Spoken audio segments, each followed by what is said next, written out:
was the fish on the Pacific West Coast. It was talking about how the changing of the temperatures of the ocean and the La Ninas and the La Nina are destroying the coral reefs off of the Pacific coast because of the weather changes that are happening and how it's affecting the ocean water temperature, and you're starting to see it was a circulation that can only be explained by the temperature changes.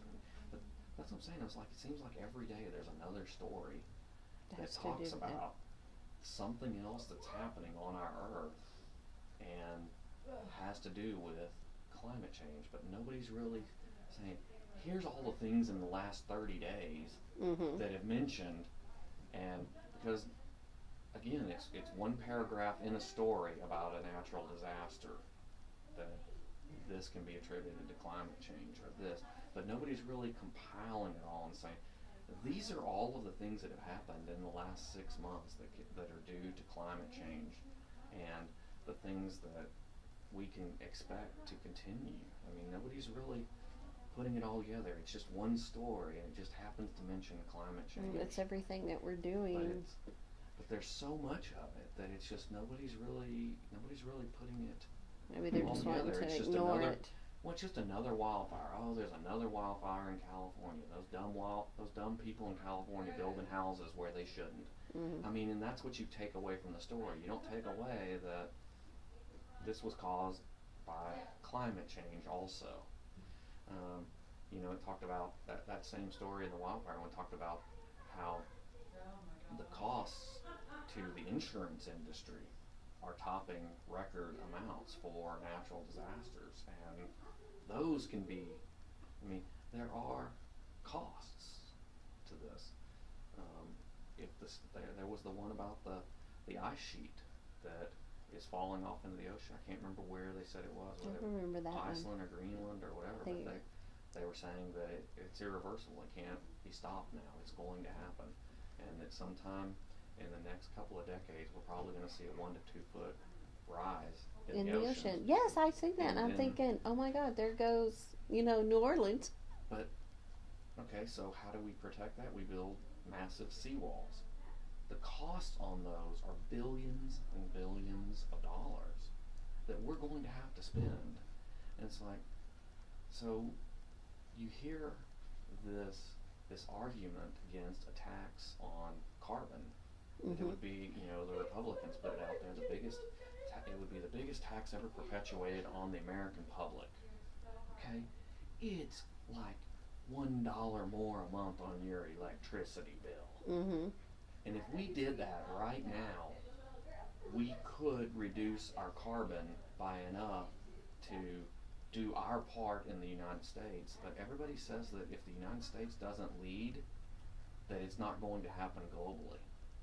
And the United States keeps stepping up and saying, well, we don't want to lead, because if we do our part, then how do we know how do we know China's going to do their part? And we keep on going back to China. But China is actually stepping up to the plate. They're going to put something like 40 or 50 gigawatts of renewable energy within the next 2 or 3 years. Oh, wow. And just to put that in perspective, there's less than that in the United States right now that we don't come anywhere near that many gigawatts in the United States. And they're talking about doing it in the next couple of years. It's like we need to be doing that. Yeah. And we're just letting China take it. It's like, okay, you can have it. Good on you. But that argument that China needs to be doing is China's stepping up to the plate. South America's stepping up to the plate. We're not. We're repealing renewable portfolio standards in Ohio. We're allowing the Koch brothers to spend their millions and millions of dollars to do everything within their power to defeat renewable energy. Why do they not want it so bad? Because they made their money in oil and gas and coal. It's a direct threat to the fossil fuel industry, and they see that.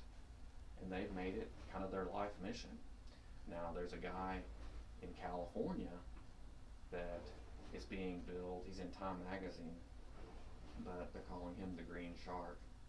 because he is actually taking he's a billionaire that he made his money in investments and everything, and he is actually doing everything within his power. He said he's going to spend $50 million to help um, legislator help policymakers that support green energy and renewables and everything get elected. So he's actually coming out as the first really wealthy person that's backing all this stuff.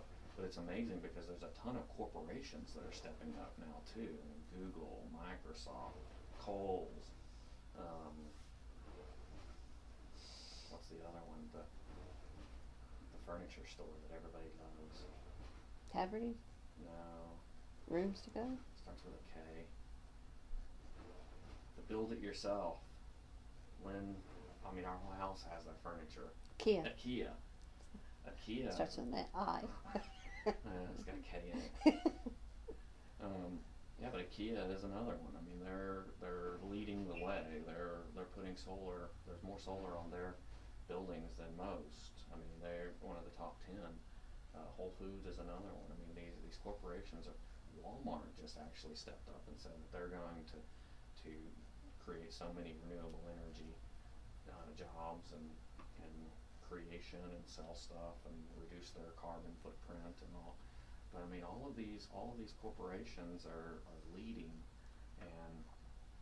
but it's politics. There's so much politics in this thing, and we really need to. I mean, just the fact, Ohio, for God's sake. I mean, it's crazy because the mayor of Chicago was Obama's chief of staff.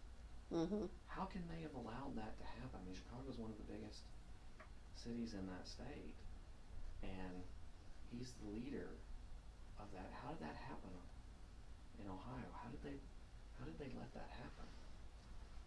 I don't know.